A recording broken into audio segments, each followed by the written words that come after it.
안녕하십니까. 신의 한수의 신의식입니다. 지금 온 나라가 반일 감정으로 들끓고 있다고 합니다. 그건 언론들의 얘기고요. 어쨌건 일본 여행이 뚝 끊겼고 상품이 안 팔리고 뭐 맥주는 안 먹고 뭐 이런 여러 가지 일들이 지금 아주 많이 벌어지고 있다라고 얘기합니다. 그런데 웬일인지 온라인에서는 다르다고 합니다. 매출도 줄지 않았고 그대로라고 합니다. 왜 그럴까요? 한번 알아보겠습니다. 이와 관련해서 전옥현 전 국정원 제1차장님 모셨습니다. 안녕하십니까? 안녕하십니까? 예, 어쨌건 말이죠. 필요한 제품은 사야 되잖아요. 어쩔 수 없이. 예, 그런 거고 또 가고 싶은데 눈치 보고 안 갈 수도 없지 않습니까? 또 게다가 요즘 자꾸 취소를 하니까 일부가 또 가격이 싸져갖고 그만큼 또 메꿔진다고 합니다. 예. 예, 그렇습니다. 그래서 지금 현재 일본의 우리 한국에 대한 무역 압박 보복 조치와 관련해서 우리도 보복해야 된다.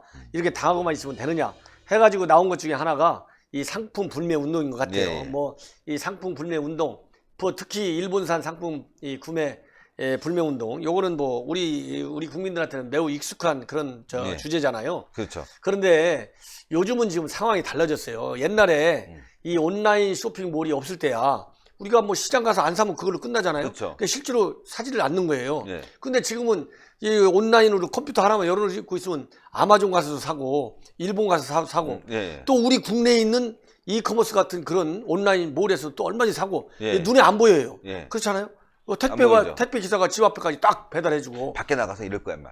아, 저기요, 일본 제품 쓰지 맙시다. 아니, 그 일본 제품, 그 맥주 먹고 말이죠. TV 쓰고, 가전제품 쓰고 말이죠. 하지 맙시다! 딱, 그리고 집에 가서는 온라인으로, 소니, 요거 딱 주문하고, 아사히 혼자 쓰고, 짱짱 마시고, 그런 사람이 많다는 거 아닙니까? 예, 그러다 보니까 그게 실제로 나타났어요. 네. 이렇게 오늘 이 언론에 나와 있는데요. 이게 이렇게 나와 있으면 이렇게 지금 불매운동을 벌이고 있는데, 네. 이게 오프라인에서는 영향이 그래도 조금 있다고 그래요. 예. 이 대형 마트라든가 또 편의점 이런 데서 또 일반 재래시장 이런 데서는 영향이 좀 있는데 이 온라인에 제일 민감한 게 예를 들자면 여행 상품. 예. 지금 이게 신문에 이렇게 딱 나왔어요. 이게 딱 이렇게 나왔는데 이 온라인에 나와 있는 일본 여행 상품 오히려 는데요.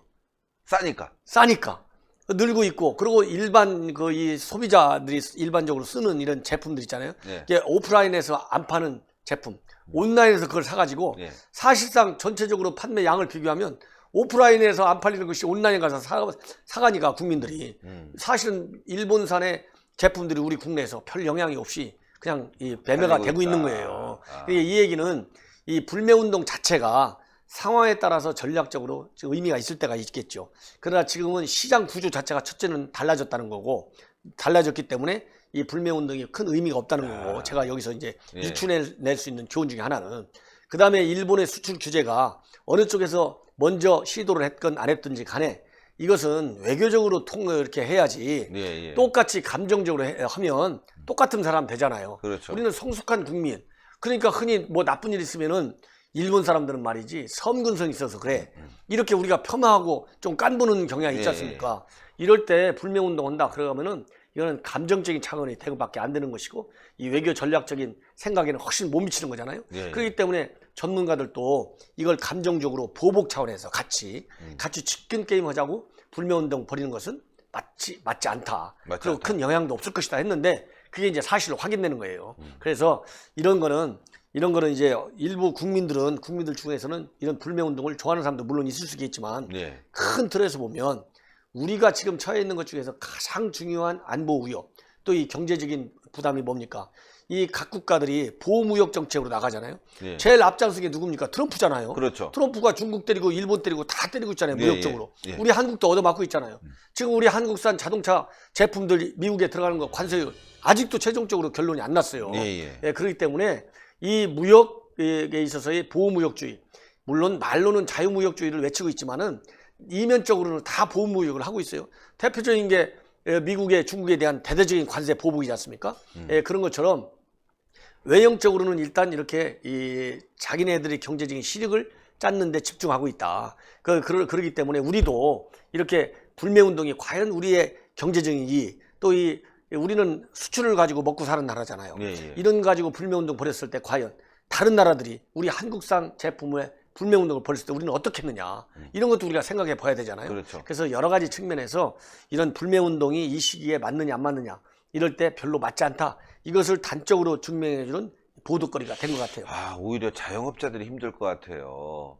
이게 뭐 일본산 맥주 놓고 파는 뭐 편의점도 있을 수 있고, 또 이자카야라고 그래서 선술집 같은 경우도 그렇고, 또 하나는 뭐 아시겠지만 이제 오프라인에 매장을 갖고 일본 제품 파는 이 전자상가들 뭐 월세 내야 되지 않습니까? 아유, 근데 눈치 보여서 안 사나, 인터넷에서 살래, 뭐 이런 사람도 있다 보니까 오히려 그런 자영업자들이 더 힘들어지는 그런 상황으로 내몰리겠네요. 그렇습니다. 예, 그렇기 때문에 더군다나 지금 자영업자들, 중소상공인들 이런 사람들이 이 소득 주도 성장 정책 때문에 굉장히 어렵잖아요. 네. 예, 굉장히 어려운데 이런 말하자면 우리 민족 감정에 호소해 가지고 일어나는 이런 반일 차원에서의 불매운동 이런 것은 이 기업 활동하는 중소 기업인들한테도 상당한 부담력이 될 수 있어요. 예. 왜냐하면 일본산 물건을 사다가 팔아가지고 생업을 유지하는 사람들이 한둘이 있겠습니까? 그렇죠. 그렇기 때문에 그거는 결국은 돌고 돌다 보면 이게 경제는 이게 사이클로 돌아가는 게 경제잖아요. 예, 예. 이 생산과 소비 사이에서 이 유통 과정이 굉장히 중요한 거거든요. 네. 그렇기 때문에 일본산 제품을 이렇게 안 산다. 이것은 굉장히 조금 뭐라 그럴까 현 시국에서 크게 효과를 발견하기는 어렵다. 그래서 예. 빨리 우리가 정부가 이제 내일 모레 되면 여야 5당 대표 영수회담이 이제 청와대에서 열린다고 하잖아요. 네, 예. 그러면 보다 큰 틀에서 이런 그 일본 간의 무역 갈등을 어떻게 풀 것이냐, 이 정치력과 외교력을 어떻게 활용하고 발휘할 것이냐, 이런 것을 빨리 이제 정부에서 만들어 가지고 우리 국민들한테도 알려주고 또 일본 정부에서도 알려줘 가지고 이번 사태가 악화되지 않도록 특별히 잘 관리해야 되겠다 이런 생각이 듭니다. 예, 그러니까요. 지금 뭐 자영업자도 힘들고 국민들도 모두 힘든 상황에서 또 이런 일까지 터졌는데, 보도를 보니까 이런 게 나와 있어요. 우리가 일본에 김 안 팔면 일본 사람들 굉장히 힘들 거다. 이게 무슨 소리라. 이 기사를 보면서 제가 그 기사를 보면서 이 기자가 장난치고 있나. 지금 일본에서 들어오는 소재가 우리가 지금 중단됐기 때문에 삼성전자 힘든 거, 이거는 뭐 당연히 경제적으로 큰 타격인데, 니네 엿 먹어라, 김 안 파니까 일본 사람들 김 좋아하는데, 한국산 김 좋아하는데 니네를 고통받을 거다. 그 기사 쓴 기자 한번 얼굴 좀 보고 싶어요. 아니, 이게 그거랑 그 견줄 수 있는 건가? 일본의 소재와 한국산 김, 이 막 바꾸는 그런 대상이 될 건가? 한번 그 기자 한번 제가 만나고 싶다니까요. 만나서 얘기 좀 해보고 싶어요. 그게 무슨 우리가 일본에 할 수 있는 보복 조치인가? 지금 일본이 또 K푸드에 대해서도 이제 앞으로 문제를 삼겠다는 거 아니겠습니까? 그러면 전방위적으로 지금 무역 전쟁이 확대되는 거 아니겠습니까? 이게 또. 예, 그렇습니다. 왜냐면은 이게 지금 21세기는 이 문화의 시대라고 하잖아요. 예. 그래서 이제 내셔널 파워, 즉 국력을 얘기할 때도 이 경성 국력하고 또 연성 국력하고 두 개를 나누잖아요. 예. 이 하드 파워, 소프트 파워 하는데 이 연성 권력 중에 지금 국력 중에 제일 대표적인 게 문화지 않습니까? 예. 그럼 우리는 지금 예를 들어서 뭐 BTS 전 세계를 지금 누비잖아요. 예. 그다음에 일본에서는 요즘 보니까 트와이스 이 걸그룹이 굉장히 네. 인기라고 그래요. 네. 그래갖고 지금 이 한국과 일본 간에 이렇게 지금 엄청나게 외교적으로 싸우고 있잖아요. 그런데 일본에서는 우리 한국에서의 불매운동과 달리 일본 10대 여심, 10대의 일본 여성들, 이 사람들은 트와이스를 못 보면 잠이 안 온대요. 아. 예, 꿈에도 소원은 트와이스 보는 거랍니다. 그 정도로 트와이스 그룹에 대한 그 인기, 이것이 뭐 하늘을 찢을 정도로 올라간다고 그래요. 네. 이런 상황에도 불구하고 네. 이런 것은 그만큼 상호적으로 한일 간에 이 대중문화 개방이 이제 DJ 때 DJ 대통령하고 오부치 선언에 의해서 이제 서로가 이제 완전히 문을 열어버렸잖아요. 예. 그래가지고 지금 이제 서로가 이 문화에 대한 향수가 굉장히 크고, 특히 우리 한류 문화가 일본에서 차지하는 그런 인기가 굉장히 높아요. 네. 사실 우리 국내에서는 옛날에는 일본 문화가 좋았지만 우리 어렸을 때는 지금 누가 일본 문화 찾습니까? 그러니까요. 예, 우리 한류 지금 아이돌 그룹에 대해서 인기가 워낙 좋으니까 이런 것처럼 불매운동을 안 벌였을 때 일본에서는 오히려 이런 아이돌 그룹에 대한 인기, 케이팝, 또 이 여러 가지 우리 한국 한류 이런 게 굉장히 크거든요. 네. 일본 내에서도 혐한이 있지만은 이 혐한보다는 지금 한류에 대한 이런 애호, 이 인기가 훨씬 더 강해요. 네. 그래서 이러한 그 우리의 문화의 그 수준이 일본보다 높은 하나의 단적인 예가 될 수 있잖아요.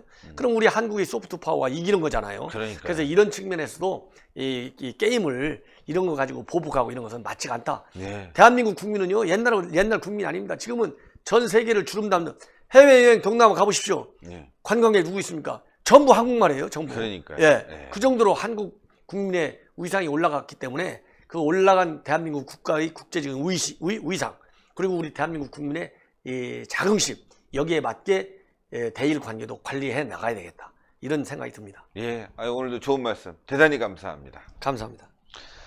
예, 여러분들 전옥현의 안보정론TV 많은 시청 부탁드리겠고요. 어느 연예인이 나 일본 안 갈 거야. 또 어떤 개그맨이 가기로 했는데 취소했어. 이러더라고요. 근데 그 개그맨하고 연예인하고 한마디 좀 하고 싶은 게 있어요. 뭐냐면은 그 배용준 씨 있죠. 윤사마가 일본 안 간다는 얘기 들어봤어요? 또 트와이스가 나 일본에서 활동 안 해 이런 얘기 들어봤어요? 소위 일본에서 돈 벌고 잘 나간다는 사람들이 그런 말 하는 거 들어봤어요? 당신들은 일본에서 안 먹히는 사람들이야. 그런 말 할 자격도 없는 거야. 그냥 가만히 국으로 가만히 있는 게 제일 난 거지. 뭐 예를 들어서 뭐 일본에서 좀 인기 있어 봐. 그런 말 나오겠어? 그냥 어떻게 하면 여기서 살아남을까? 눈치 보면서 가는 그런 발언 하나 가지고 언론 타면 좋냐? 에휴. 참 정신 차렸으면 좋겠습니다. 자, 동그랗게 올라가는 구독 버튼 눌러주시고 추천 버튼 댓글로 많은 성원 부탁드리겠습니다. 대단히 감사합니다. 감사합니다.